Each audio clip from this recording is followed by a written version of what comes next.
എന്നിലെന്തോ ഒരു പ്രതീക്ഷ അർപ്പിച്ചിട്ടാണ് ജനങ്ങൾ എന്നെ ജയിപ്പിച്ചത്.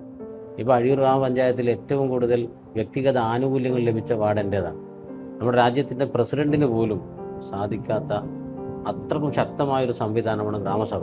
മെമ്പറെ അടച്ചുറപ്പുള്ള ഒരു വീട് എനിക്ക് വെച്ചു തരുമോ എന്ന ചോദ്യം, ആ ചോദ്യത്തിന് മുന്നിൽ ഞാൻ പതറിപ്പോയെങ്കിലും അതിനുശേഷം 7 മാസം കൊണ്ട് നല്ലൊരു സുന്ദരമായൊരു ഭവനം ലീലേച്ചിയും മകൾ സുനിജയും എനിക്ക് വേണ്ടി നിരന്തരം പ്രാർത്ഥിക്കുകയാണ്. നമസ്കാരം.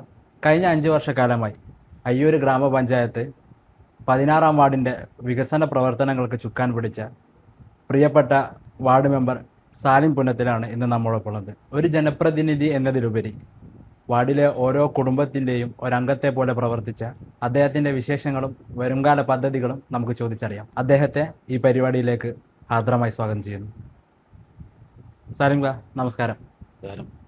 കഴിഞ്ഞ 5 വർഷത്തെ ഭരണകാലയളവ് താങ്കൾ എങ്ങനെയാണ് നോക്കിക്കാണുന്നത്?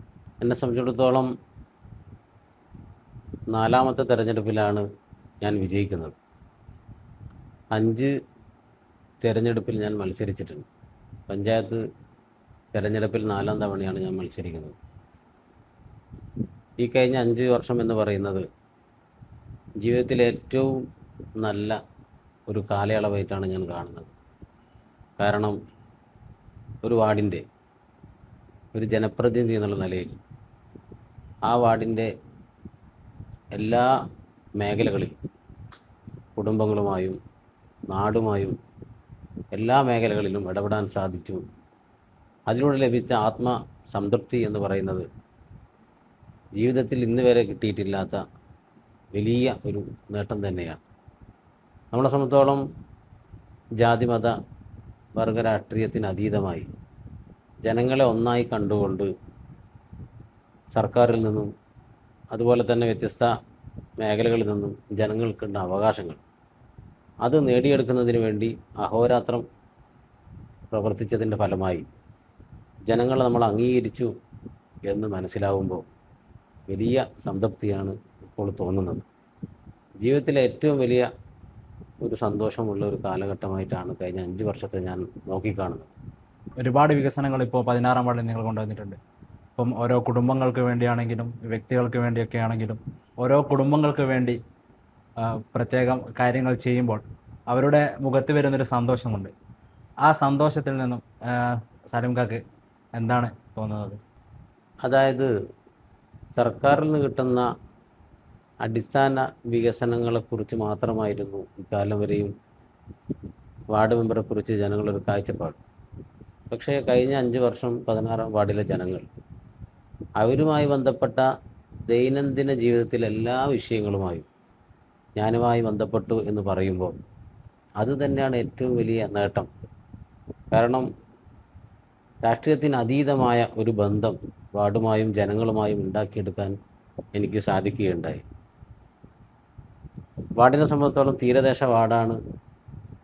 മാത്രവുമല്ല SC/ST ജനവിഭാഗങ്ങൾ, കോളനികൾ, ഇങ്ങനെ എല്ലാം കൊണ്ടും സമൂഹത്തിലെ വ്യത്യസ്തരായ ആളുകൾ ജീവിക്കുന്ന ഒരു വാർഡിലാണ് ഞാൻ വിജയിച്ചത്. എല്ലാ രാഷ്ട്രീയ പാർട്ടികളും മുന്നണികളും ബലാബലത്തിൽ മത്സരിച്ചു. അവിടെ നിന്നാണ് ജനങ്ങൾ എന്നെ തിരഞ്ഞെടുത്തത്. അപ്പോൾ അതിലൂടെ എനിക്ക് തോന്നിയൊരു കാര്യം, എന്നിലെന്തോ ഒരു പ്രതീക്ഷ അർപ്പിച്ചിട്ടാണ് ജനങ്ങൾ എന്നെ ജയിപ്പിച്ചത്. അതുകൊണ്ട് തന്നെ ആ പ്രതീക്ഷ, ആ ഒരു ബാധ്യത, കടമ ഞാൻ നിറവേറ്റി എന്നുള്ളതാണ്. അടിസ്ഥാന വികസനം മാത്രമല്ല, വ്യത്യസ്തമായ പദ്ധതികൾ എല്ലാ മേഖലയിലും. ഇപ്പോൾ അഴിയൂർ ഗ്രാമപഞ്ചായത്തിൽ ഏറ്റവും കൂടുതൽ വ്യക്തിഗത ആനുകൂല്യങ്ങൾ ലഭിച്ച വാർഡ് എൻ്റേതാണ്. മാത്രമല്ല, നമുക്കറിയാം പഞ്ചായത്ത് രാജ് സംവിധാനം വന്നതിന് ശേഷം ജനകീയ ആസൂത്രണം നിലവിൽ വന്നു. ആ ജനകീയ ആസൂത്രണത്തിലൂടെയാണ് ഇന്ന് നമ്മൾ കാണുന്ന വലിയ വികസന പ്രവർത്തനങ്ങൾ കേരളത്തിൽ നടന്നത്.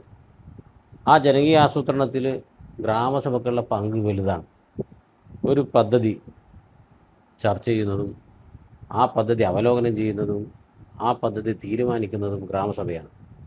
ഗ്രാമസഭ തീരുമാനത്തെ ലംഘിക്കാൻ പരമോന്നത നീതിപീഠത്തിന് പോലും, അതല്ലെങ്കിൽ നമ്മുടെ രാജ്യത്തിൻ്റെ പ്രസിഡന്റിന് പോലും സാധിക്കാത്ത അത്രക്കും ശക്തമായൊരു സംവിധാനമാണ് ഗ്രാമസഭ.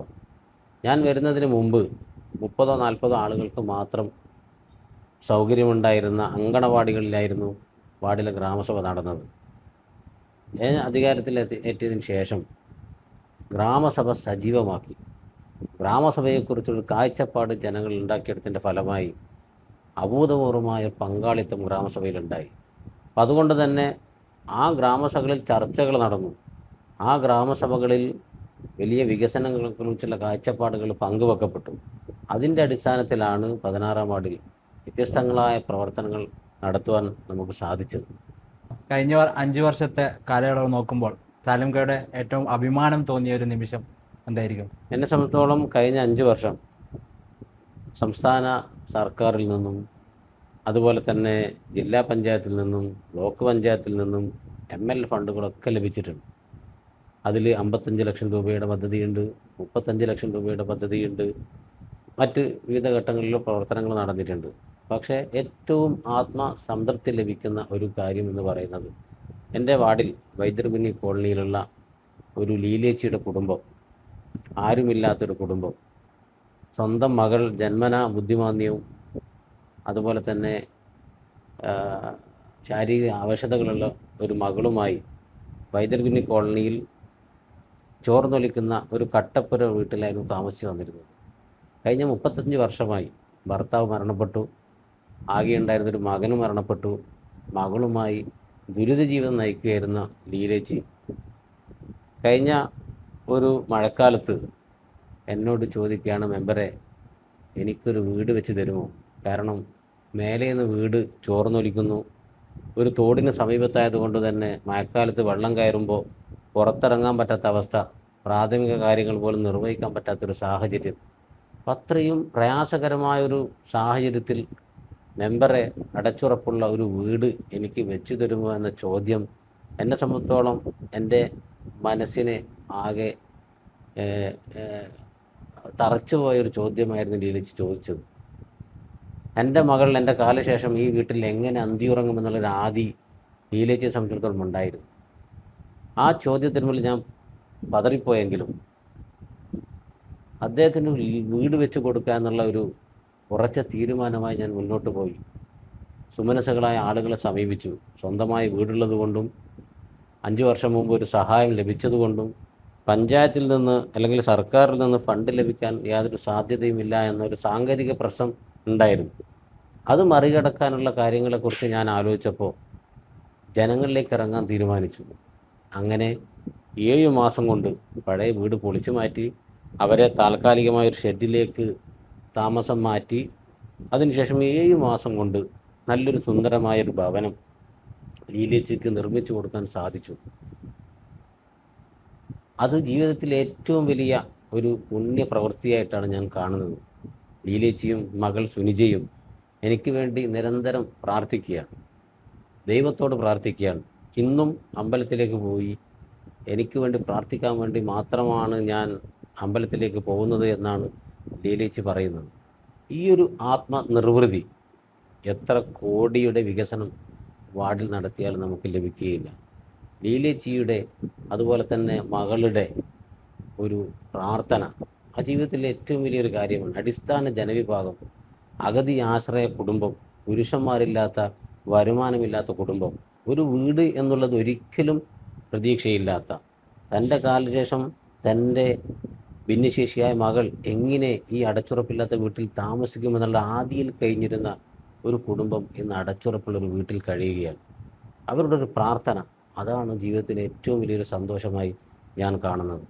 താങ്കൾ ഈ 5 വർഷത്തിനിടയിൽ ഒരുപാട് ബുദ്ധിമുട്ടുകൾ അനുഭവിച്ചിട്ടുണ്ടാവും ഈ വാർഡ് മെമ്പറായിരിക്കുമ്പോൾ തന്നെ. അതിൽ പ്രധാനപ്പെട്ട വെല്ലുവിളികൾ എന്തൊക്കെയാണ്? അതിനൊക്കെ എങ്ങനെ തരണം ചെയ്തു? ജനപ്രതിനിധികളെ ജനങ്ങൾ അവരുടെ പ്രവർത്തനങ്ങളിലൂടെയും കാഴ്ചപ്പാടിലൂടെയാണ് മനസ്സിലാക്കുക. ഞാനവിടെ മത്സരിക്കുമ്പോൾ 3 മുന്നണികളെയും പരാജയപ്പെടുത്തി എങ്ങനെ വിജയിക്കും എന്നുള്ളൊരു ആശങ്കയുണ്ടായിരുന്നു. പക്ഷേ കഴിഞ്ഞ 19 വർഷമായി പൊതുജന സേവന രംഗത്ത് ഉള്ള ഒരു വ്യക്തി എന്നുള്ള നിലയിൽ അതുമായിട്ടാണ് ജനങ്ങളുടെ ഇടയിലേക്ക് ഇറങ്ങിയത്. ആ ഒരു പ്രതീക്ഷ ജനങ്ങളുണ്ടായി. അപ്പോൾ അതിനു വേണ്ടി പ്രവർത്തിക്കുക എന്ന് പറയുന്നത് വലിയൊരു വെല്ലുവിളി തന്നെയായിരുന്നു. കാരണം പരാതിയില്ലാതെ ജനങ്ങളുടെ ദൈനംദിന പ്രവർത്തനങ്ങളിൽ, അവരുടെ ജീവിതത്തിൻ്റെ എല്ലാ മേഖലകളിലും, സർക്കാരുമായി ബന്ധമില്ലാത്ത സ്വകാര്യ വിഷയങ്ങളിൽ പോലും ഒരിടപെടാൻ വേണ്ടി ജനങ്ങൾ നമ്മളെ ആശ്രയിക്കുമ്പോൾ നമ്മളൊരു ഉത്തരവാദിത്വ ബോധമുള്ള ആളുകളായി മാറുകയാണ്. അപ്പോൾ ഒരു വ്യക്തി എന്നുള്ള നിലയിൽ നിരന്തരം ആവശ്യങ്ങൾ വരുമ്പോൾ സ്വാഭാവികമായും അതൊരു വെല്ലുവിളി തന്നെയാണ്. പക്ഷേ എന്തുകൊണ്ടോ അതൊക്കെ പരിഹരിക്കാൻ സാധിച്ചു എന്നുള്ളതാണ്. എല്ലാ പ്രശ്നങ്ങളിലും ഇടപെടാൻ സാധിക്കുമ്പോൾ നമ്മളെ സഹായിക്കാൻ കുറേ സുമനസ്സുകളായ ആളുകളുണ്ടാവും. അവരുടെയും കൂടെ ഒരു പിന്തുണ ലഭിച്ചപ്പോൾ ഈ വെല്ലുവിളിയൊക്കെ പരിഹരിക്കാൻ സാധിച്ചു എന്നുള്ളതാണ്. ഒരു തീരദേശ വാർഡാണ്, എല്ലാ ജനവിഭാഗങ്ങളും തിങ്ങിത്താമസിക്കുന്ന ഒരു വാർഡാണ്. അതുകൊണ്ടുണ്ടാവുന്ന എല്ലാ വെല്ലുവിളികളെയും ഞാൻ അതിജീവിച്ചത് ഈ ഒരു സാഹചര്യം നേരിടാൻ പൊതുജനങ്ങളുടെ പിന്തുണ എനിക്ക് ലഭിച്ചു എന്നുള്ളതാണ്. കഴിഞ്ഞ 5 വർഷം അയ്യൂർ ഗ്രാമപഞ്ചായത്ത് 16-ാം വാർഡിലായിരുന്നു താങ്കൾ ഉണ്ടായിരുന്നത്. ഇപ്പോൾ 1-ാം വാർഡിലേക്ക് മാറിയെന്നാണ് അറിയാൻ കഴിഞ്ഞത്. കഴിഞ്ഞ 5 വർഷത്തിൽ പിന്നെ നടത്താൻ സാധിക്കാത്ത എന്തൊക്കെ പുതിയ പുതിയ വികസനങ്ങളാണ് 1-ാം വാർഡിലേക്ക് താങ്കൾ പ്ലാൻ ചെയ്യുന്നത്? 1-ാം വാർഡും 16-ാം വാർഡിൻ്റെ സമാനമായൊരവസ്ഥയിലുള്ളൊരു തീരദേശ വാർഡാണ്. ജനങ്ങൾ സമാനതയുള്ള ആളുകളാണ്. അതുകൊണ്ട് തന്നെ കഴിഞ്ഞ 16-ാം വാർഡിൽ നടത്തിയ വികസനങ്ങളുടെ ഒരു പതിപ്പും അതിൽ നിന്ന് വ്യത്യസ്തമായ രീതിയിലുള്ള വിവിധങ്ങളായ പ്രവർത്തനങ്ങളാണ് 1-ാം വാർഡിൽ ഞാൻ ഉദ്ദേശിക്കുന്നത്. 1-ാം വാർഡിൽ അടിസ്ഥാന വികസനത്തിൻ്റെ കാര്യത്തിലായാലും പൊതുജനങ്ങളുടെ നീറുന്ന ഒട്ടേറെ പ്രശ്നങ്ങളിലും, മാത്രവുമല്ല സമൂഹത്തിലെ വ്യത്യസ്തരായ ആളുകളുടെ വിഷയങ്ങളിലുമൊക്കെ തന്നെ വലിയ പ്രയാസങ്ങൾ കാണുന്നുണ്ട്. 4 ഘട്ട പ്രചരണം ഇപ്പോൾ പൂർത്തിയായപ്പോൾ അവരുടെ വാക്കുകളിൽ നിന്ന് ലഭിച്ച, അവരുടെ പ്രതികരണങ്ങളിൽ നിന്ന് ലഭിച്ച ഒട്ടേറെ കാര്യങ്ങൾ, അതിനനുസൃതമായ രീതിയിലുള്ള ഒരു പദ്ധതിയാണ് ഞാൻ ഉദ്ദേശിക്കുന്നത്. ഇപ്പോൾ 1-ാം ഘട്ട പ്രചരണത്തിന് ഇറങ്ങുമ്പോൾ ജനങ്ങൾക്കിടയിലേക്ക് ഞാനൊരു ഫോറം നൽകിയിരുന്നു. അതിൽ നിന്ന് അവരുടെ പ്രശ്നങ്ങൾ, അവരുടെ നിർദ്ദേശങ്ങൾ അടുത്ത 5 വർഷം 1-ാം വാർഡിൽ നടപ്പിലാക്കാൻ ഉദ്ദേശിക്കുന്ന ഒരു പദ്ധതിയെക്കുറിച്ച് അവരുടെ കാഴ്ചപ്പാടുകൾ ഞാൻ തേടിയിരുന്നു. ഇപ്പോൾ ആ പദ്ധതികളൊക്കെ തന്നെ ക്രോഡീകരിച്ചുകൊണ്ട് ജനങ്ങളുടെ മുമ്പിൽ വളരെ കൃത്യമായ 1-ാം വാർഡ് സമഗ്ര വികസന പദ്ധതി 2030 എന്ന് പറയുന്നൊരു പദ്ധതി ഞാൻ അവതരിപ്പിക്കാൻ പോവുകയാണ്. അതിലെല്ലാ വിഭാഗം ജനങ്ങളും, അതുപോലെ തന്നെ വ്യത്യസ്ത വിഭാഗങ്ങളിൽപ്പെട്ട ആളുകൾ, തൊഴിൽ മേഖലകൾ, വിദ്യാഭ്യാസ മേഖലയിൽ, അതുപോലെ തന്നെ അടിസ്ഥാന ജനവിഭാഗങ്ങളുടെ വിഷയത്തിൽ, ആരോഗ്യരംഗത്ത്, ഇത്തരം എല്ലാ കാര്യങ്ങളിലും, മാലിന്യ സംസ്കരണ രംഗത്ത്, തീരപരിപാലന രംഗത്ത്, എല്ലാ രംഗങ്ങളിലും വ്യത്യസ്തമായ ഒരു പദ്ധതി 1-ാം വാർഡിൽ ഞാൻ നടപ്പിലാക്കും. അടുത്ത ഒരു ഘട്ടത്തിലേക്ക് അല്ലെങ്കിൽ അടുത്ത 5 വർഷത്തിലേക്ക് 1-ാം വാർഡിൽ നിങ്ങൾ ഫോക്കസ് ചെയ്യുന്ന അല്ലെങ്കിൽ 1-ാം വാർഡിൽ നിർബന്ധമായും കൊണ്ടുവരണമെന്ന് നിങ്ങൾ ആഗ്രഹിക്കുന്ന ചില കാര്യങ്ങളെക്കുറിച്ച് പറയാൻ പറ്റുമോ? നിലവിൽ അടിസ്ഥാന വികസന രംഗത്ത് 1-ാം വാർഡ് അഴിയൂർ ഗ്രാമപഞ്ചായത്തിൽ വളരെ പിന്നോക്കം നിൽക്കുന്നൊരു വാർഡാണ്. മാത്രമല്ല തൊഴിലുറപ്പ് മേഖലയും വളരെ പിന്നോക്കമാണ്. മറ്റ് പല പ്രയാസങ്ങളും പ്രശ്നങ്ങളും ഞാൻ കാണുന്നുണ്ട്. തീര സുരക്ഷയിലും അതുപോലെ തന്നെ മത്സ്യത്തൊഴിലാളികളുടെ കാര്യത്തിലും ഒട്ടേറെ പ്രശ്നങ്ങൾ കാണുന്നുണ്ട്. ഒട്ടേറെ പേർ, കുടുംബങ്ങൾ കടലിനെ ആശ്രയിക്കുന്ന ആളുകളാണ്. അവർക്കൊട്ടേറെ ആനുകൂല്യങ്ങൾ സർക്കാരിൽ നിന്ന് കിട്ടാനുണ്ട്. സർക്കാരിൽ നിന്ന് ഒട്ടേറെ അവകാശങ്ങൾ അവർക്ക് ലഭിക്കാനുണ്ട്. ഈ കാര്യങ്ങളൊക്കെ തന്നെ ശ്രദ്ധ കേന്ദ്രീകരിച്ചുകൊണ്ട് വ്യത്യസ്തമായൊരു പദ്ധതി 1-ാം വാർഡിൽ ഞാൻ നടപ്പിലാക്കും. നമ്മളിപ്പോൾ ഇലക്ഷൻ്റെ സമയമായി കഴിഞ്ഞാൽ ജനങ്ങളിൽ നിന്ന് വരുന്നൊരു പ്രതികരണമാണ്, കഴിഞ്ഞ 5 വർഷം മുമ്പ് വാർഡ് മെമ്പർ വന്ന് നോക്കിയതാണ്, പിന്നീട് ഇങ്ങോട്ടേക്ക് വന്നിട്ടില്ല എന്നൊരു പരാതി വരുന്നുണ്ട്. സാലിംഖായെ സംബന്ധിച്ചിടത്തോളം ഒരു വാർഡ് മെമ്പർ എങ്ങനെയായിരിക്കണം, മാതൃകാപരമായ ഒരു വാർഡ് മെമ്പർ എങ്ങനെയായിരിക്കണം ജനങ്ങളോട് കമ്മിറ്റ്മെൻ്റ് ഉണ്ടാകേണ്ടത്? ഒരു ജനപ്രതിനിധി എന്ന് പറയുന്നത് ജനസേവകനാണ്. പഞ്ചായത്തിൽ നിന്ന് ലഭിക്കുന്ന ഏതെങ്കിലും ആനുകൂല്യങ്ങൾ ജനങ്ങളിലെത്തിക്കുന്ന ഒരു ശിപ്പായി അല്ല യഥാർത്ഥത്തിൽ ജനപ്രതിനിധി എന്ന് പറയുന്നത്.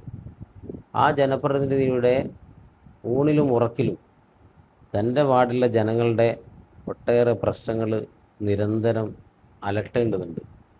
എങ്കിൽ മാത്രമേ ഒരു ജനപ്രതിനിധി എന്ന് നമുക്ക് പറയാൻ സാധിക്കുകയുള്ളൂ. എൻ്റെ വാർഡിൽ ഞാൻ അറിയാത്ത ഒരു പ്രശ്നങ്ങളും ഉണ്ടാവാൻ പാടില്ല. എല്ലാ പ്രശ്നങ്ങൾക്കും ജനങ്ങൾ എന്നെ ആശ്രയിക്കുന്നൊരു സാഹചര്യം ഉരുത്തിരിഞ്ഞ് വരണം. അത് വെറുതെ സംഭവിക്കുന്ന ഒരു കാര്യമല്ല. ജനങ്ങൾ എല്ലാ കാര്യത്തിലും ഒരു വാർഡ് മെമ്പറെ ആശ്രയിക്കുക എന്ന് പറയുന്നത് വാർഡ് മെമ്പറുടെ നാളിതുവരെയുള്ള പ്രവർത്തനങ്ങളിലൂടെ സംഭവിക്കേണ്ട ഒരു കാര്യമാണ്. ആ നിലക്ക് വാർഡ് മെമ്പർമാർ മാറേണ്ടതുണ്ട്. ജനങ്ങളിൽ ഒരു പ്രതീക്ഷ ഉണ്ടാവണമെങ്കിൽ നമ്മൾ അത്തരത്തിലുള്ള പ്രവർത്തനങ്ങൾ, അത്തരത്തിലുള്ള ഇടപെടലുകൾ, ജനങ്ങളുടെ പ്രയാസങ്ങൾ അങ്ങോട്ട് ചെന്നുകൊണ്ട് അറിഞ്ഞ് മനസ്സിലാക്കുന്ന ഒരു രീതി, നാടിലെ എല്ലാ പ്രശ്നങ്ങളും അങ്ങോട്ട് ചെന്നുകൊണ്ട് ഇടപെടുന്നൊരവസ്ഥ, ജനങ്ങൾ നിരന്തരം എല്ലാ കാര്യത്തിനും വാർഡ് മെമ്പറെ വിളിക്കുന്നൊരു അവസ്ഥ, ഇതൊക്കെ ഉണ്ടാവണമെങ്കിൽ ജനങ്ങളും വാർഡ് മെമ്പറും തമ്മിൽ നിരന്തരം ബന്ധമുണ്ടായിരിക്കണം. ആ ഒരു രീതി ഉണ്ടാവണമെങ്കിൽ വളരെ മനഃപൂർവ്വമായ ഒരു ആസൂത്രിതമായൊരു ഒരു പ്രവർത്തന ശൈലി വാർഡ് മെമ്പറുടെ കാര്യത്തിൽ നിന്നുണ്ടാവണം. ഇതില്ലാത്തതാണ് ജനങ്ങൾ വാർഡ് മെമ്പർമാരെ വെറുക്കാനും അതുപോലെ തന്നെ ജനപ്രതിനിധികളെക്കുറിച്ച് പരാതി പറയാനും ഉണ്ടാകുന്നൊരു കാരണം. നമ്മളിപ്പോൾ ഒരു വാർഡിൽ നോക്കിക്കഴിഞ്ഞാൽ വ്യത്യസ്ത തരം രാഷ്ട്രീയക്കാർ അല്ലെങ്കിൽ രാഷ്ട്രീയ പാർട്ടിയിലുള്ള ആൾക്കാർ ഒരു വാർഡിൽ താമസിക്കുന്നുണ്ടാവും. അപ്പോൾ ഈ കക്ഷി രാഷ്ട്ര ഭേദമന്യേ ജനങ്ങളിലേക്ക് ഒരുപോലെ എങ്ങനെയാണ് ഒരു വാർഡ് മെമ്പർക്ക് എത്തിച്ചേരാൻ സാധിക്കുക? വളരെ ലളിതമാണ് കാര്യം. ജനങ്ങൾ നമ്മുടെ അടുത്തേക്ക് വരുമ്പോൾ അത് ഏത് രാഷ്ട്രീയ പാർട്ടിയിൽപ്പെട്ട ആളായാലും ഏത് ജാതിമത വിഭാഗത്തിൽപ്പെട്ട ആളുകളായാലും അതൊരു മനുഷ്യനാണ് എന്നുള്ളൊരു കാഴ്ചപ്പാട് മാത്രമേ ജനപ്രതിനിധികൾക്ക് ഉണ്ടാവാൻ പാടുള്ളൂ. വാർഡ് മെമ്പറായി തിരഞ്ഞെടുക്കപ്പെടുന്നതോടുകൂടി ആ വാർഡിൻ്റെ മെമ്പറാണ് അദ്ദേഹം. അവിടെ രാഷ്ട്രീയമില്ല, അവിടെ മതമില്ല, ജാതിയില്ല, വർഗമില്ല, പണക്കാരനെന്നോ പാവപ്പെട്ടവനെന്നോ ഒന്നുമില്ല. ആ നിലക്ക് വളരെ വിശാലമായ ഈ കാഴ്ചപ്പാടോടുകൂടി ജനങ്ങളെ വാർഡ് മെമ്പർ നോക്കിക്കാണണം. അങ്ങനെ നോക്കിക്കണ്ടാൽ ജനങ്ങളിൽ നിന്നുണ്ടാവുന്ന ഇത്തരം അകൽച്ചകൾ വളരെ എളുപ്പത്തിൽ ഇല്ലാതാവും. ജനങ്ങളുടെ ഭാഗത്തുനിന്നും ഒരു വാർഡ് മെമ്പറാണ് എന്നുള്ള രീതിയിൽ എല്ലാ വേലിക്കെട്ടുകളും മാറ്റിവെച്ചുകൊണ്ടും വാർഡ് മെമ്പറെ സമീപിക്കുന്ന ഒരു രീതി ഉണ്ടാവും. തിരിച്ച് ജനങ്ങളോടും വാർഡ് മെമ്പർ ആ നിലയിൽ ഇടപഴകുന്ന ഒരു സാഹചര്യം ഉരുത്തിരിഞ്ഞു വരും. ഇപ്പോൾ നമ്മൾ അയ്യൂർ പഞ്ചായത്തിൽ നോക്കിക്കഴിഞ്ഞാൽ തീരദേശ മേഖലയാണ്. തീരദേശ മേഖലയിൽ തന്നെ ഒരുപാട് കുടുംബങ്ങൾ ഇന്നും നല്ലൊരു വാസയോഗ്യമായ വീടില്ലാതെ ബുദ്ധിമുട്ടുന്ന ആൾക്കാരുണ്ട്. അപ്പോൾ താങ്കൾ 1-ാം വാർഡിൽ മെമ്പറായി വന്നു കഴിഞ്ഞാൽ ഈ അടിസ്ഥാന സൗകര്യമുള്ള വീടുകൾ നിർമ്മിച്ചു നൽകുന്നതിൻ്റെ പദ്ധതികൾ എങ്ങനെയായിരിക്കും ആവിഷ്കരിക്കുക? വളരെ പ്രധാനപ്പെട്ട ഒരു കാര്യമാണ്. കാരണം CRZ നിയമം മൂലം ഇന്ന് മത്സ്യത്തൊഴിലാളികളടക്കമുള്ള തീരദേശവാസികൾ വലിയ പ്രയാസങ്ങൾ അനുഭവിക്കുന്നത്. ഇപ്പോൾ പഞ്ചായത്തിൽ നിന്ന് ഭവന പുനരുദ്ധാരണത്തിന് ഫണ്ട് ലഭിക്കാൻ CRZ നിയമം വലിയ തടസ്സമാണ്. അത്തരം കുടുംബങ്ങൾക്ക് UA നമ്പറാണ് പഞ്ചായത്ത് നൽകുന്നത്. ആ UA നമ്പറുള്ള വീടുകൾക്ക് ഭവന പുനരുദ്ധാരണത്തിന് ഫണ്ട് ലഭ്യമാക്കാൻ സാധ്യമല്ല. പക്ഷേ എന്നെ സംബന്ധിച്ചോളം 16-ാം വാർഡിൽ 3 കുടുംബങ്ങൾക്ക് UA നമ്പറുള്ള കുടുംബങ്ങൾക്ക് ഭവന പുനരുദ്ധാരണത്തിന് ഫണ്ട് ലഭ്യമാക്കിയിട്ടുണ്ട്. ഇമ്പിച്ചി ബാവ ഭവന പുനരുദ്ധാരണ പദ്ധതിയിൽ ഈ മാനദണ്ഡമില്ല. UA നമ്പറാണെങ്കിൽ പോലും അവർക്ക് ഭവന പുനരുദ്ധാരണത്തിന് സഹായം ലഭിക്കും. ആ നിലക്കുള്ള അപേക്ഷകൾ നൽകി അത് നിരന്തരം ഫോളോ അപ്പ് ചെയ്ത് അതിനാവശ്യമായ അപേക്ഷകളും നടപടിക്രമങ്ങളും പൂർത്തിയാക്കാൻ കുടുംബങ്ങളെ നമ്മൾ സഹായിച്ചു കഴിഞ്ഞാൽ ഈ ഫണ്ട് കൂടി ലഭ്യമാകും. പിന്നെ സർക്കാരിൽ നിന്ന് ഞങ്ങളൊക്കെ ആവശ്യപ്പെട്ടതാണ്. മത്സ്യത്തൊഴിലാളി ആളുകളെ സംബന്ധിച്ചിടത്തോളം തീരദേശവാസികളാണ്. അവർക്ക് ഭവന പുനരുദ്ധാരണത്തിന് സഹായം ലഭിക്കാൻ CRZ നിയമത്തിലുള്ള ഈ ഒരു സാങ്കേതിക പ്രശ്നം പരിഹരിക്കണമെന്ന് ഞങ്ങൾ ആവശ്യപ്പെട്ടിരുന്നു. പക്ഷേ എങ്കിൽ പോലും അത്തരം മാനദണ്ഡങ്ങളില്ലാത്ത വിവിധ പദ്ധതികൾ നിലവിലുണ്ട്. അതുകൂടി ആശ്രയിച്ചുകൊണ്ട് ഇത്തരം പ്രശ്നങ്ങൾക്ക് പരിഹാരം ഉണ്ടാക്കുവാൻ സാധിക്കും. ലൈഫ് പദ്ധതിയിലും നമുക്കറിയാം മത്സ്യത്തൊഴിലാളികൾക്ക് മുൻഗണന കൊടുക്കുന്നുണ്ട്. അത്തരം കുടുംബങ്ങളെ കണ്ടെത്തി അവർക്ക് വീട് വെച്ച് നൽകുന്നതിനാവശ്യമായ ഒരു പദ്ധതി വാർഡ് തലത്തിൽ നമ്മൾ നടപ്പിലാക്കിയാൽ ഈ പ്രശ്നങ്ങൾക്കൊക്കെ തന്നെ പരിഹാരം കാണുവാൻ സാധിക്കും. പൊതുജനങ്ങളുടെ പരാതികളെ പറ്റി പറയുകയാണെങ്കിൽ ഇപ്പം ഒരു വാർഡ് മെമ്പർ എന്ന നിലയിൽ നിരന്തരം ജനങ്ങളുമായിട്ട് ബന്ധപ്പെടുമ്പോൾ ഒട്ടനവധി പരാതികൾ ലഭിക്കാൻ സാധ്യതയുണ്ട്. അപ്പം ആ ഒരു രീതിയിൽ ജനങ്ങളുടെ പരാതികൾ കൃത്യമായി പരിഹരിച്ചു എന്ന് ഉറപ്പുവരുത്താൻ വേണ്ടി എന്ത് പദ്ധതികളായിരിക്കും താങ്കൾ ആവിഷ്കരിക്കുക?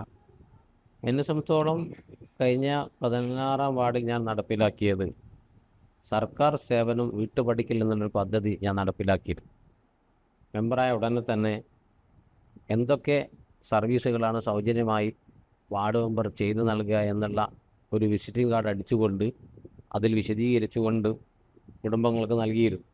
അപ്പം അതിൻ്റെ അടിസ്ഥാനത്തിൽ ഏതെങ്കിലും സർക്കാർ ഓഫീസുകളിലേക്ക് അപേക്ഷ നൽകണമെങ്കിൽ ഞാൻ തന്നെയായിരുന്നു അപേക്ഷ തയ്യാറാക്കി കൊടുത്തിരുന്നത്. മാത്രവുമല്ല, വീട്ടുകാർ നേരിട്ട് വരേണ്ടതില്ലാത്ത പല അപേക്ഷകളും ഞാൻ തന്നെയാണ് നൽകുകയും ആ സർട്ടിഫിക്കറ്റുകളും ആ ആവശ്യങ്ങളൊക്കെ തന്നെ വീട്ടുകാർക്ക് അങ്ങോട്ട് എത്തിച്ചു കൊടുക്കുന്ന ഒരു രീതിയുണ്ടായിരുന്നു. അതുകൊണ്ട് തന്നെ ജനങ്ങളുടെ പ്രയാസങ്ങൾ ലഘൂകരിക്കാൻ സാധിച്ചിട്ടുണ്ട്. അത്തരത്തിലുള്ള ഒരു ഇടപെടൽ, അതായത് സൗജന്യമായ ഒരു സേവനം വാർഡ് മെമ്പർ എന്നുള്ള നിലയിൽ പ്രത്യേക ഊന്നൽ നൽകിക്കൊണ്ട് നടപ്പിലാക്കും. 500-ലധികം അപേക്ഷകളാണ് അത്തരത്തിൽ ഞാൻ തന്നെ നേരിട്ട് കഴിഞ്ഞ 5 വർഷം കൊണ്ട് നൽകിയത്. പലർക്കും അതിൻ്റെ ഗുണം ലഭിച്ചു എന്ന് മാത്രമല്ല, വൃദ്ധരായ ആളുകൾ, സ്ത്രീകളായ ആളുകൾ, രോഗികളായ ആളുകൾ, ഇവർക്കൊക്കെ തന്നെയും അവരുടെ വീടുകളിൽ നിന്ന് തന്നെ സർക്കാർ സേവനം ലഭ്യമാക്കാൻ നമുക്ക് സാധിച്ചു എന്നുള്ളതാണ്. അതോടൊപ്പം തന്നെ നമ്മളിപ്പോൾ കാർഷിക മേഖലയെക്കുറിച്ച് പറയുകയാണെങ്കിൽ, അപ്പോൾ താങ്കൾ കഴിഞ്ഞ 16-ാം വാർഡിൽ വ്യത്യസ്തപരമായ കൃഷിരീതികൾ അവിടെ കൊണ്ടുവരികയും, അതായത് പച്ചക്കറി കൃഷി ആയിക്കോട്ടെ, ചെണ്ടുമല്ലി കൃഷി ആയിക്കോട്ടെ, നല്ല രീതിയിലുള്ള ഒരു പുരോഗമനം കാർഷിക രംഗത്ത് കൊണ്ടുവരികയും ചെയ്തിട്ടുണ്ട്. അപ്പം 1-ാം വാർഡിലേക്ക് വരുമ്പോൾ കാർഷിക രംഗത്ത് കൊണ്ടുവരാൻ ഉദ്ദേശിക്കുന്ന പുരോഗതികൾ എന്തൊക്കെയാണ്? കാർഷിക രംഗത്ത് 16-ാം വാർഡിൽ വിപ്ലവകരമായ പ്രവർത്തനങ്ങൾ നടത്തുവാൻ സാധിച്ചിട്ടുണ്ട്. ഞാൻ തിരഞ്ഞെടുക്കുന്ന ഉടനെ തന്നെ തരിശ് രഹിത ഭൂമി എന്നുള്ളൊരു പദ്ധതി കൊണ്ടുവരാൻ വേണ്ടി വലിയ പ്രവർത്തനങ്ങൾ നടത്തി. അതിൻ്റെ ഭാഗമായി തരിശായി കിടക്കുന്ന ഭൂ ഉടമകളെ സമീപിച്ച് അവരുടെ സമ്മതത്തോടെയും അംഗീകാരത്തോടെയും കൃഷി വ്യാപിപ്പിച്ചു. JLG ഗ്രൂപ്പുകളെ അതിനുവേണ്ടി എല്ലാവിധ സഹായങ്ങളും നൽകി. ഇഞ്ചി മഞ്ഞൾ കൃഷി നടത്തിയിട്ടുണ്ട്, ചീര കൃഷി നടത്തിയിട്ടുണ്ട്, അതുപോലെ തന്നെ വ്യത്യസ്തങ്ങളായ പച്ചക്കറി കൃഷി നടത്തി. മാത്രവുമല്ല, ചെണ്ടുമല്ലി കൃഷി നമുക്കറിയാം, ഓണത്തിനൊക്കെ തന്നെ ഗുണ്ടൽപേട്ടിൽ നിന്നൊക്കെ തന്നെയാണ് പൂവുകൾ വാങ്ങിയിരുന്നത്. ഇത്തവണ കേരളത്തിലുടനീളം ചെണ്ടുമല്ലി കൃഷി നടന്നു. അഴിയൂർ പഞ്ചായത്തിലെ ഏറ്റവും കൂടുതൽ ചെണ്ടുമല്ലി കൃഷി നടത്തിയത് 16-ാം വാർഡിലാണ്. നമുക്കറിയാം, ഗുണ്ടൽപേട്ടയിലൊക്കെ പോകുമ്പോൾ വിശാലമായ ചെണ്ടുമല്ലി പാടങ്ങൾ നമ്മൾ കാണാറുണ്ട്. അതിൻ്റെ ഒരു ചെറിയൊരു പതിപ്പാക്കി 16-ാം വാർഡിനെ മാറ്റി. അതിന് വ്യത്യസ്തങ്ങളായ ഒരു ബോധവൽക്കരണം നടത്തി. കാരണം വീട്ടുമുറ്റത്തെ കൃഷിയായാലും ടെറസ് കൃഷിയായാലും ഞാൻ തന്നെ അത് നേരിട്ട് നൽകി, നേരിട്ട് കൃഷി രീതികളൊക്കെ ചെയ്ത് അതിൻ്റെ വീഡിയോകളൊക്കെ തന്നെ ഗ്രൂപ്പിലിട്ട് കൊടുക്കുമ്പോൾ അവർക്കുണ്ടാകുന്നൊരു പ്രചോദനം, അതിലൂടെ തന്നെ വാർഡിലെ പല ആളുകളും, പല കുടുംബങ്ങളും ഈ കൃഷി രീതികളെക്കുറിച്ച് അറിയാൻ വേണ്ടി മുന്നോട്ട് വന്നു. അതിൻ്റെ ഭാഗമായിട്ടാണ് വ്യത്യസ്തമായ കൃഷി രീതികൾ നമ്മുടെ വാർഡിൽ നടപ്പിലാക്കാൻ സാധിച്ചത്. 1-ാം വാർഡിലും അത്തരത്തിലുള്ള തരിശായി കിടക്കുന്ന ഒട്ടേറെ ഭൂമികളുണ്ട്. അതൊക്കെ തന്നെ കണ്ടെത്തി തൊഴിലുറപ്പിലൂടെയും അതുപോലെ തന്നെ കുടുംബശ്രീയിലൂടെയും JLG ഗ്രൂപ്പിലൂടെയും വ്യത്യസ്തമായ കൃഷി പദ്ധതികൾ നടപ്പിലാക്കാൻ വേണ്ടി ശ്രമിക്കും. അതോടൊപ്പം തന്നെ നമ്മൾ മനസ്സിലാക്കിയത് ഒരു വാർഡിലെ ഒരു അടിസ്ഥാന കാര്യത്തിൽപ്പെട്ട ഒരു സംഭവമാണ് റോഡുകൾ എന്ന് പറയുന്നത്. അപ്പോൾ കഴിഞ്ഞ വാർഡിൽ താങ്കൾ ഏകദേശം 10-ൽ കൂടുതൽ റോഡുകൾ പുതുതായി കൊണ്ടുവന്നു എന്നാണ് അറിയാൻ കഴിഞ്ഞത്. അപ്പോൾ 1-ാം വാർഡിലേക്ക് വരുമ്പോൾ 1-ാം വാർഡിൻ്റെ ഇപ്പോഴുള്ള റോഡിൻ്റെ അവസ്ഥ എന്തൊക്കെയാണ്? 1-ാം വാർഡിൽ താങ്കൾക്ക് അടിസ്ഥാന സൗകര്യമായ റോഡുകൾ അല്ലെങ്കിൽ ഓരോ വീടുകളിലേക്കുള്ള വഴികളെ പറ്റി താങ്കൾക്ക് എങ്ങനെയാണ് അത് മെച്ചപ്പെടുത്തിയെടുക്കാൻ സാധിക്കുക? കഴിഞ്ഞ 5 വർഷം 16-ാം വാർഡിൽ 10 പുതിയ റോഡുകളാണ് നിർമ്മിച്ചത്. നമുക്കറിയാം, തൻ്റെ വീടിൻ്റെ മുമ്പിലേക്കൊരു വാഹനം വരുന്ന ഒരു വഴി, റോഡ് എന്ന് പറയുന്നത് ഏതൊരാളുടെയും സ്വപ്നമാണ്. കഴിഞ്ഞ തുടക്കകാലത്ത് ജനങ്ങളിൽ നിന്ന് ലഭിച്ച നിർദ്ദേശങ്ങളിൽ ഏറ്റവും കൂടുതലുണ്ടായിരുന്നത് ഈ വാഹന ഗതാഗതത്തിൻ്റെ പ്രശ്നങ്ങളായിരുന്നു. അപ്പം അതുകൊണ്ട് തന്നെ അതിൽ പ്രത്യേക ഊന്നൽ നൽകിക്കൊണ്ടുള്ള പ്രവർത്തനം നടത്തിയതിൻ്റെ ഫലമായി 10 റോഡുകൾ പുതുതായി നിർമ്മിച്ചു. 1 മീറ്ററും 2 അടിയൊക്കെ വീതിയുണ്ടായിരുന്ന വഴികളാണ് പ്രദേശവാസികളുടെ സഹകരണത്തോടു കൂടി, അതുപോലെ തന്നെ സ്ഥലമുടമകളുടെ സഹകരണത്തോടു കൂടി, ഇനി സാമ്പത്തികമായ പ്രശ്നങ്ങളുള്ള സ്ഥലങ്ങളിൽ അത് കണ്ടെത്തിക്കൊണ്ടുപോലും നമ്മൾ വാഹന ഗതാഗത സൗകര്യം വലിയ രീതിയിലാണ് 16-ാം വാർഡിൽ വർദ്ധിപ്പിച്ചത്. ഏകദേശം 10 റോഡ് എന്ന് പറയുന്നത് 200 കുടുംബങ്ങൾക്കാണ് അതിൻ്റെ സഹായം ലഭിച്ചത്. അതുകൊണ്ട് ഏകദേശം 50% ആളുകൾക്ക് പുതുതായി വാഹന ഗതാഗതത്തിന് സൗകര്യം ലഭിച്ചു എന്നുള്ളതാണ്. ഒന്നാം വാർഡിലും ഞാൻ പ്രചരണ രംഗത്ത് പോയിക്കൊണ്ടിരിക്കുമ്പോൾ കാണുവാൻ സാധിച്ചത് വലിയൊരു പ്രദേശം ഒറ്റപ്പെട്ട് കിടക്കുകയാണ്. തീരദേശവും ദേശീയപാതയും തമ്മിൽ നേരിട്ട് ബന്ധപ്പെടാത്ത പല പ്രദേശങ്ങളും ഒന്നാം വാർഡിൽ കാണുകയാണ്. അതിനാവശ്യമായ രീതിയിലുള്ള അടിസ്ഥാന വികസനം, ഇപ്പോൾ ഒരു രോഗികളായ ആളുകൾക്കൊരു ഓട്ടോറിക്ഷ വന്ന് ആശുപത്രിയിലേക്ക് പോകാൻ പോലും പലർക്കും പറ്റാത്തൊരു സാഹചര്യമാണ് ഒന്നാം വാർഡിലുള്ളത്. അപ്പോൾ അതിന് ഏത് രീതിയിലൊക്കെ തന്നെ അടിയന്തരമായി അടിസ്ഥാന വികസന കാര്യത്തിൽ എന്തൊക്കെ പ്രവർത്തനങ്ങൾ ചെയ്യാൻ സാധിക്കുമെന്നുള്ളതിനെക്കുറിച്ച് മനസ്സിലാക്കി പെട്ടെന്ന് തന്നെ അത്തരം ആളുകളുടെ പ്രയാസങ്ങൾ പരിഹരിക്കുന്നതിന് വേണ്ടിയുള്ള ശ്രമങ്ങൾ നടത്തും. അതുപോലെ തന്നെ നമ്മളിപ്പോൾ ഓരോ വാർഡിലും കാണാൻ കഴിയുന്ന ഒരു പ്രവർത്തനമാണ് തൊഴിലുറപ്പ് പദ്ധതി എന്ന് പറയുന്നത്. അതായത് രാജ്യത്തെ പട്ടിണി മാറ്റാൻ എന്നൊരു ഉദ്ദേശത്തോടു കൂടി തുടങ്ങിയ പദ്ധതിയാണ് തൊഴിലുറപ്പ് പദ്ധതി. തീരദേശ മേഖലയിൽ, അതായത് 1-ാം വാർഡായിക്കോട്ടെ 16-ാം വാർഡായിക്കോട്ടെ, തീരദേശ മേഖലയിൽ ഈ തൊഴിലുറപ്പ് പദ്ധതിയെ എങ്ങനെ നമുക്ക് കൃത്യമായ രീതിയിൽ യൂട്ടിലൈസ് ചെയ്യാൻ പറ്റും, അല്ലെങ്കിൽ ഉപയോഗിക്കാൻ പറ്റും? കഴിഞ്ഞ കാലയളവിൽ അഴിയൂർ പഞ്ചായത്ത് വടകര ബ്ലോക്ക് പഞ്ചായത്തിൻ്റെ ചരിത്രത്തിൽ തൊഴിലുറപ്പ് രംഗത്ത് വളരെ പിന്നോക്കം നിൽക്കുന്നൊരു സമയത്തായിരുന്നു പുതിയ ഭരണസമിതി ചുമതലയേറ്റത്. ഭരണസമിതിയിൽ ഇത് സംബന്ധിച്ച് വളരെ കൃത്യമായ ചർച്ചകൾ നടന്നു. തൊഴിലുറപ്പ് പദ്ധതിയിൽ വലിയ മുന്നേറ്റം ഉണ്ടാക്കിയെടുക്കാൻ ഏത് രീതിയിലുള്ള ഇടപെടലുകളാണ് നടത്തുന്നതിനുള്ള ചർച്ച നടന്നതിൻ്റെ അടിസ്ഥാനത്തിൽ 16 വാർഡിലടക്കം വലിയ പദ്ധതി പ്രവർത്തനങ്ങൾ നടന്നു.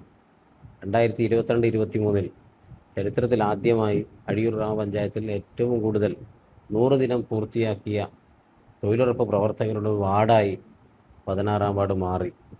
അതിനാവശ്യമായ ഉപദേശ നിർദ്ദേശങ്ങൾ നൽകി മേറ്റുമാരെ പങ്കെടുപ്പിച്ചുകൊണ്ടും തൊഴിലുറപ്പ് പ്രവർത്തകരുമായി നിരന്തരം ഇടപെട്ടുകൊണ്ടും ഈ ഒരു നേട്ടം നേടിയെടുക്കാൻ 16-ാം വാർഡിന് സാധിച്ചു. മാത്രമല്ല, വടകര ബ്ലോക്ക് പഞ്ചായത്തിൻ്റെ ചരിത്രത്തിൽ ആദ്യമായി ഒരു പദ്ധതിക്ക് ഏറ്റവും കൂടുതൽ തുക ലഭിച്ചത് 16-ാം വാർഡിലാണ്. ബാബ സ്റ്റോർ എടവന്തയിൽ ഡ്രെയിനേജ് കം റോഡിന് വേണ്ടി 15 ലക്ഷം രൂപയാണ് ലഭിച്ചത്. ചരിത്രത്തിൽ ഇന്ന് വരെ 15 ലക്ഷം രൂപ തൊഴിലുറപ്പ് പദ്ധതിയിൽ ഒരു വാർഡിൽ ഒരു പദ്ധതിക്ക് വേണ്ടി നൽകിയിട്ടില്ല. ആ ഒരു പ്രദേശത്തുണ്ടായിരുന്ന പ്രശ്നങ്ങൾ പരിഹരിക്കാൻ വേണ്ടിയുള്ള ആത്മാർത്ഥമായ ഒരു പ്രവർത്തനങ്ങൾ നടത്തിയപ്പോഴാണ് 15 ലക്ഷം രൂപ 16-ാം വാർഡിൽ ലഭിച്ചത്. മാത്രമല്ല, നമുക്കറിയാം, സമൂഹത്തിലെ അടിത്തട്ടിൽ നിൽക്കുന്ന കുടുംബങ്ങളിൽ നിന്നാണ് തൊഴിലുറപ്പ് പ്രവർത്തകർ എത്തിച്ചേരുന്നത്.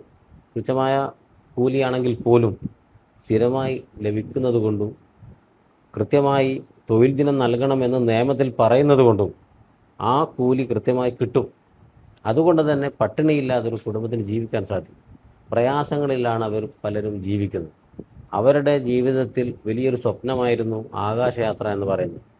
അപ്പോൾ അവരുടെ 70-80 പ്രായമുള്ള സ്ത്രീകൾ, അവരോട് ഞാൻ ഇത്തരമൊരു ആശയം മുന്നോട്ട് വെച്ചപ്പോൾ അവർക്ക് വലിയൊരു സന്തോഷം ഉണ്ടായി എന്നുള്ളതാണ്. അതുമായി ബന്ധപ്പെട്ട കാര്യങ്ങളൊക്കെ ചെയ്തു. കണ്ണൂരിൽ നിന്നും കൊച്ചിയിലേക്ക് ഇൻഡിഗോ ഫ്ലൈറ്റിൽ തൊഴിലുറപ്പ് പ്രവർത്തകരെ നമ്മൾ കൊണ്ടുപോയി. കൊച്ചിയിൽ വെച്ച് മെട്രോയിൽ പോയി, മാത്രമല്ല വാട്ടർ മെട്രോയിലും അവിടെയുള്ള പാർക്കുകളൊക്കെ തന്നെ കണ്ടുകൊണ്ട് വളരെ സന്തോഷത്തോടു കൂടി ജീവിതത്തിൽ ഇന്ന് വരെ ഒരിക്കലും സ്വപ്നം പോലും കാണാൻ പറ്റാത്ത ഇത്തരം ഒരു പ്രവർത്തനം തൊഴിലുറപ്പ് മേഖലയിൽ 16-ാം വാർഡിൽ ചെയ്യുവാൻ സാധിച്ചു. 1-ാം വാർഡിനെ കുറിച്ച് പറയുമ്പോൾ തൊഴിലുറപ്പ് രംഗത്ത് വളരെ പിന്നോക്കമുള്ള വാർഡായിട്ടാണ് ഇപ്പോഴും നിൽക്കുന്നത്. 1-ാം വാർഡിലെ തൊഴിലുറപ്പ് പ്രവർത്തനങ്ങൾ പോലും മറ്റ് വാർഡുകളിൽ നിന്ന് തൊഴിലുറപ്പ് പ്രവർത്തകർ കൊണ്ടുവന്നിട്ടാണ് ചെയ്തുകൊണ്ടിരിക്കുന്നത്. പക്ഷെ 1-ാം വാർഡിൽ തന്നെ, അഴിയൂർ ഗ്രാമപഞ്ചായത്തിലെ 1-ാം വാർഡിൽ തന്നെ തൊഴിലുറപ്പ് പ്രവർത്തകരുടെ ഒരു സജീവമായ ഒരു വാർഡാക്കി ഞാൻ മാറ്റും. അത്തരത്തിലുള്ള ഇടപെടലുകൾ കൃത്യമായി നടത്തും. 16-ാം വാർഡിൽ തൊഴിലുറപ്പ് മേഖലയിൽ നടന്ന എല്ലാ പ്രവർത്തനങ്ങളും 1-ാം വാർഡിലും നടപ്പിലാക്കാൻ തന്നെയാണ് തീരുമാനം. മറ്റൊരു കാര്യം, ഈ പൊതുരംഗത്തേക്ക് വരുന്ന പുതിയ തലമുറയിലുള്ള ആളുകളോട് സാലിം കാക്ക് കൊടുക്കാൻ കഴിയുന്ന ഉപദേശങ്ങൾ എന്തൊക്കെയായിരിക്കും? ലോക ചരിത്രം എടുത്ത് പരിശോധിച്ച് കഴിഞ്ഞാൽ ഇതിഹാസം രചിച്ച ആളുകളൊക്കെ തന്നെ, മഹാന്മാരൊക്കെ തന്നെയും സമൂഹത്തിൻ്റെ അടിത്തട്ടിൽ പ്രവർത്തിച്ച ആളുകളാണ്, ജനസേവനം നടത്തിയ ആളുകളാണ്. അവരൊക്കെ തന്നെയാണ് വിപ്ലവം തീർത്തത്. അതുകൊണ്ട് തന്നെ കുടുംബത്തിലേക്ക് ഒതുങ്ങി, അതിനുമപ്പുറം വ്യക്തിയിലേക്ക് ഒതുങ്ങി ജീവിതം തീർക്കുക എന്നതിലുപരി ജീവിതം കൊണ്ട് അർത്ഥമാക്കുന്ന കാര്യങ്ങൾ, അതിൽ നിന്ന് ലഭിക്കുന്ന ആത്മസംതൃപ്തി, സന്തോഷം, അത് മറ്റൊരു മേഖലയിൽ നിന്ന് നമുക്ക് കിട്ടുകയില്ല.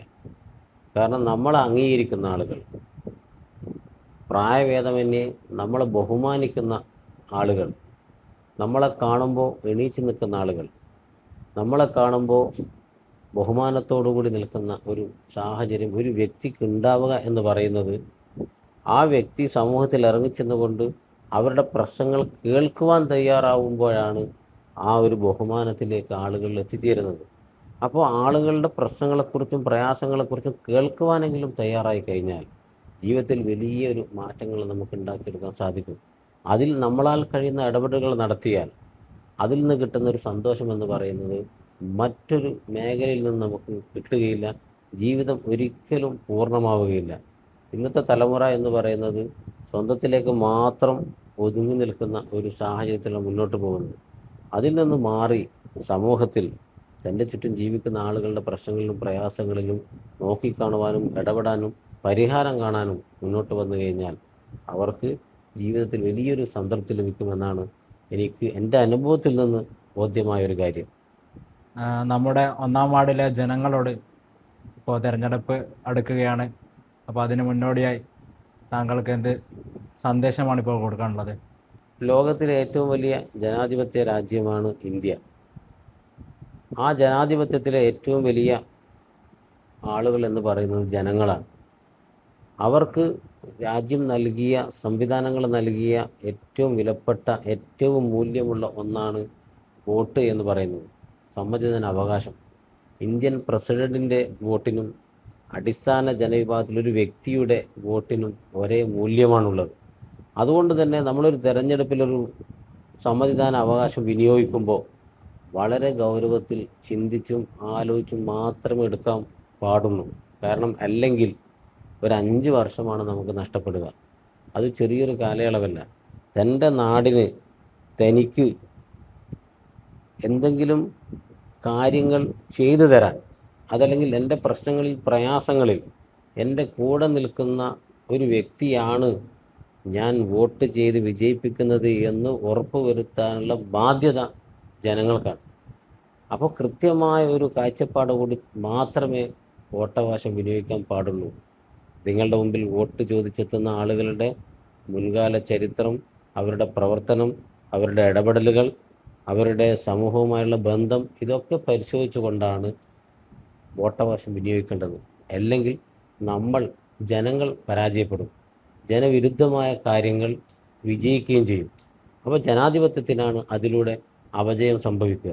അതുകൊണ്ട് തന്നെ ജനങ്ങളോട്, വോട്ടർമാരോട് എനിക്ക് പറയാനുള്ളത്, നിങ്ങളുടെ വിലയേറിയ വോട്ടവകാശം വിനിയോഗിക്കുമ്പോൾ വളരെ ഗൗരവത്തിൽ ആലോചിക്കുക. 5 വർഷത്തേക്കുള്ള ഒരു കടമയാണ് ഞാൻ നിർവഹിക്കുന്നത്, എൻ്റെ ബാധ്യതയാണ്. അതിനൊരു ഗൗരവം ഉൾക്കൊണ്ടുകൊണ്ട് തെരഞ്ഞെടുപ്പിനെ കാണുകയും തൻ്റെ വോട്ടവകാശം വിനിയോഗിക്കുകയും ചെയ്യണമെന്നാണ് വോട്ടർമാരോട് പറയാനുള്ളത്.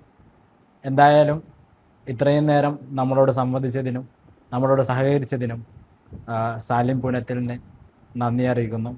കൂടാതെ ഈ വരുന്ന തദ്ദേശ തിരഞ്ഞെടുപ്പിൽ അദ്ദേഹം വലിയ ഭൂരിപക്ഷത്തോടു കൂടി വിജയിക്കട്ടെ എന്ന് ആശംസിക്കുന്നു. നന്ദി.